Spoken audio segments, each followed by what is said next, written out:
All right, welcome to Vette Vlogs.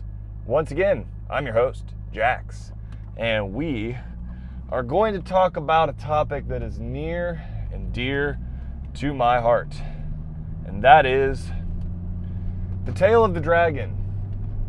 Now, a lot of people have a lot of opinions about the tail of the dragon. First of all, how do I get out of this parking lot? I don't even know where I am right now. Why is there there's like roads that go nowhere. You can't see them, I know, but there's like, I guess where they're going to build future stores, and they just have these like little side streets that just go into fields. Not very helpful. I think there's a way out up here. I'm gonna have to turn on the AC because I am dying, and I'm hoping my little microphone here does not pick up a steady hum or something.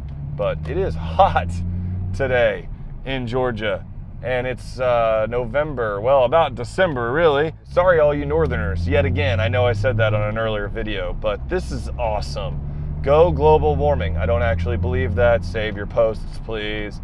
Don't be like, Jack supports global warming. Everyone on the coast is gonna die. I mean, yes, it could happen. I don't support it, but I'm just saying, it is nice when it is December and it feels fantastic outside. Anyway, tail of the dragon. Years ago, I think it was 2010, I went to the tail of the dragon for the very first time, and it was absolutely incredible. I took this car, 2002 Corvette, up there. It's a base model, no upgrades at the time I went, and very few upgrades now. And I'll talk about that in a later, vlog as I update the car status. But no upgrades.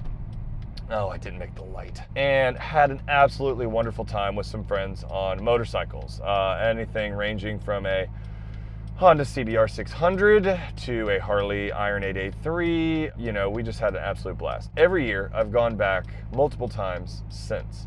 And recently, I started seeing a number of posts where people were complaining about the commercialization of the road. They were saying, it's too commercial, man. It's too mainstream now. Everybody knows about the dragon, man. It's too crowded. There's always tourists up there. And yes, that is true. If you go on a hot Saturday in the summer, especially near 4th of July or Memorial Day or something like that, there are a lot of people up there. There are a lot of tourists. But that being said, the road itself is a technical marvel. And another thing I hear a lot of is people saying, it's too tight, man. The corners are too tight. It's not really set up for this car or that car. And there's all these excuses. Oh, this kind of car isn't made for the dragon, or that kind of car isn't set up for the dragon. I hear people in Corvettes say it, Mustangs say it, which to be fair, no Mustang is set up for handling anyway. You could be on a straight road like this and be like, it's not the Mustang's ground, man. Like, I could go off the road and die. Yeah, you probably could. I hear all these excuses about what the dragon is. It is an awesome road, no matter what. If you've never been there, go there. You owe it to yourself to go there. It is a phenomenal road. It is a fantastic time, and you can enjoy it on your own terms in whatever you're driving. Now, that being said, there are a lot of people that go up to the dragon that don't know the rules of the dragon. And I think that's part of the problem.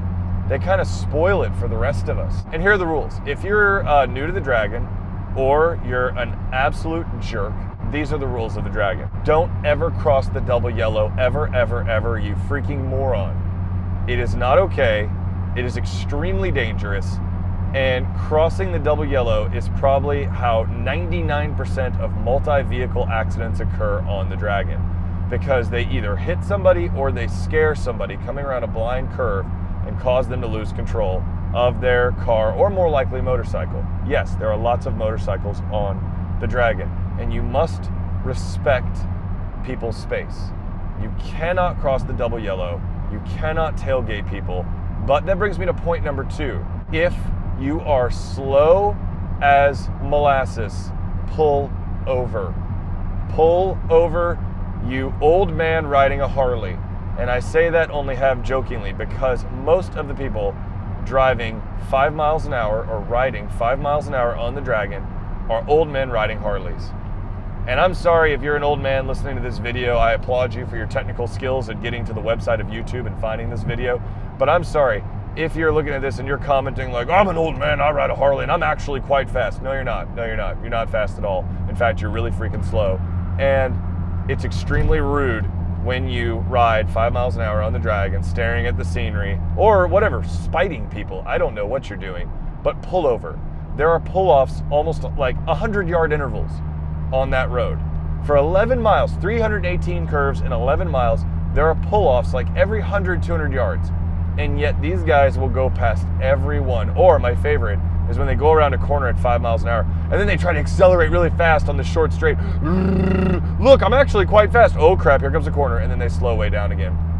You're not fast. You're irritating everybody on any other form of transportation, okay? Not just sports cars or sport bikes, any other form of transportation.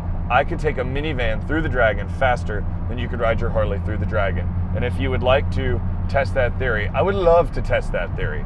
All right, I would love to. But seriously, stay out of the way, okay? All you do is inspire people to go around you in dangerous manner, crossing the double yellows and acting the fool, all right? You ruin it for everybody, just as much as people who drive recklessly. So please don't do that, all right? Point number 3, don't be a hoonigan on the Dragon. Giant empty Walmart parking lots are fine for being a hoonigan. Leaving a car show and sliding your tail out and then promptly crashing into a telephone pole. Fine, you didn't hurt anybody but yourself and your insurance. I know, I've been there. I did that once, and it was very embarrassing and stupid. Not at a car show, on an empty road. I thought I was Jeremy Clarkson. Found out very quickly I wasn't, ended up in a ditch, and it was not pleasant, so I will not make that mistake again.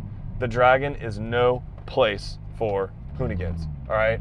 I know that you've probably watched Top Gear 1,000 times. I know that you probably watch all of Chris Harris's videos the minute he releases them, and you see him drift a car with one finger on the steering wheel while talking to a camera. That's not you, all right? You're not Chris Harris, I'm not Chris Harris. Chris Harris is Chris Harris, and you should not act that way on the Dragon, all right? Seriously, cut it out. Stop trying to squeal your tires and kick the back end out. You want to go fast within your limitations. And I promise you, your limitations are a lot lower than you think they are, okay?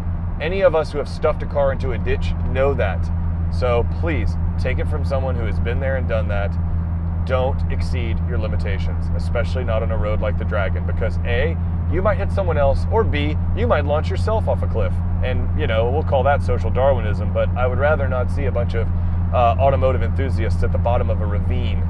So take that to heart. Point number 4, if you're planning a trip to the Dragon, go at a time that a lot of other people don't go. If you could spare a weekday or two, that would be ideal. Spring and summer weekdays are typically not that busy. You can check out the Dragon on those days and then use the weekend to explore the Cherryhala Skyway or the Moonshiner Highway 28, which is a fantastic road. If you stay in Robbinsville at the Microtel Inn, I highly recommend it. Thank you, Microtel. They did not sponsor this message, but I am a regular patron. If you stay at the Microtel in Robbinsville, it is a great little place full of nice people, and it's very cheap. That's why I stay there, because I'm cheap. And I'm a teacher, which means I have no money. Yes, I teach, and we'll talk about that in a later vlog, because I want to get into that. I want people to know about the profession and what we do and all that kind of stuff. So we'll talk about that later. If you stay there, you can take Highway 129, which becomes the Dragon, all the way up to where the Dragon begins. There's a 3-way intersection. You can take a right there and go back down Highway 28, which is the Moonshiner, and then cut back to Robbinsville. It is a wonderful drive full of a mix of Dragonish corners and long sweepers like the Skyway and beautiful vistas and scenery. It's just awesome. I highly recommend it. Please do it. It runs along multiple lakes. It's just great. So take that road. But that's what you do on the weekend. You don't go to the Dragon on the 4th of July and then go, well, there's too many tourists here. The Dragon's become too commercial, man. I don't like it anymore. All right? No, stop it. Cut it out. The Dragon is awesome. Don't let anyone fool you. If they whine and complain about it, they went on a bad weekend or they had bad luck. I've been to the Dragon multiple times and had bad luck where a cop pulled someone over or somebody foolishly crashed or a motorcycle went down and the road got shut down or slowed down for a long time. But I didn't sit around and complain about it. There are inherent risks involved when you go and do something like this. And I've ridden the Dragon on a motorcycle and driven it in this car. And there are risks involved. We all know that. That's why we do this. We enjoy it. We like speed. We like freedom. We like the feel of the open air on a bike, or we love to push our car to the maximum of its capability within reason, because we're not, you know, Chris Harris. There is inherent risk. That's what makes it fun. That's what gets the adrenaline pumping. But don't get mad when that risk doesn't work out for someone else or you and then causes an inconvenience. It happens, okay? It happens. I highly recommend the Tail of the Dragon. I'm sorry I've gone on a little bit too long about the Dragon, but I was watching a couple videos the other day and someone was saying, like, it's not really that great of a road. Yes, it is. It's an amazing road. If I had a recommendation, okay, so it's not for every car. Ideally, Mazda Miata. Absolutely. Mazda Miata on the Dragon would be phenomenal. This car, this Corvette, is it ideally suited for the Dragon? No, it's not. It's a big, wide car. It is not ideally suited for the Dragon. But do I still have an absolute blast when I take it up there? Yeah, I do. It's fantastic. Mazda Miata, Lotus Elise or Exige would be great. If you have money, Alfa Romeo 4C would be fantastic. Sedan, something light and tossable, Cadillac ATS, something like that. Sports cars, you know, I don't know. You are super rich and have like a McLaren, you know, P1, probably not. Even a 675 LT or even the new 570, which I think is gorgeous, by the way. No, they're probably a little bit too big, too wide, too long, too low. The Dragon has some pretty nasty elevation and camber changes. I've, you know, scraped my little plastic spoiler underneath the front end of this car all the time, and I'm at standard stock ride height. You know, I don't know how a really low riding car like a Lamborghini Huracan would ride. Yes, it's pronounced Huracan, not hurricane or hurricane.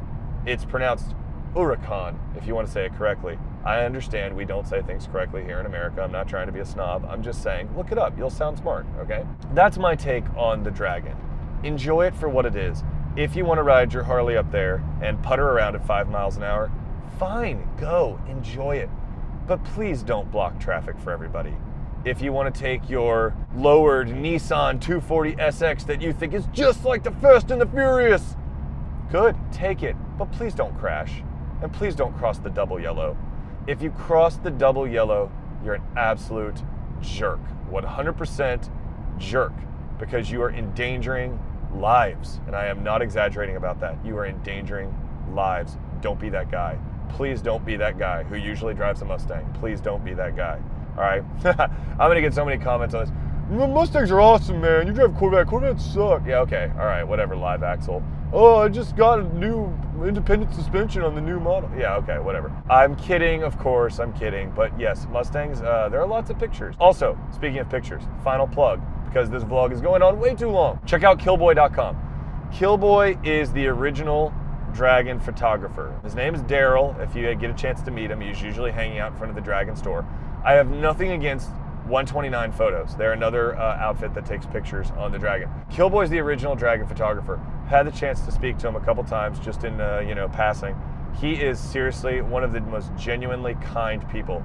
He is super nice, super kind, and he's always willing to lend an ear, lend advice, lend a hand, whatever you need. One of the most genuine guys, I think, up there in that area. If you are going up there, this is my plug for him because I respect him as a person, and you're looking to buy some touristy kind of photography of your awesome run, he takes great photographers, or takes great pictures, sorry.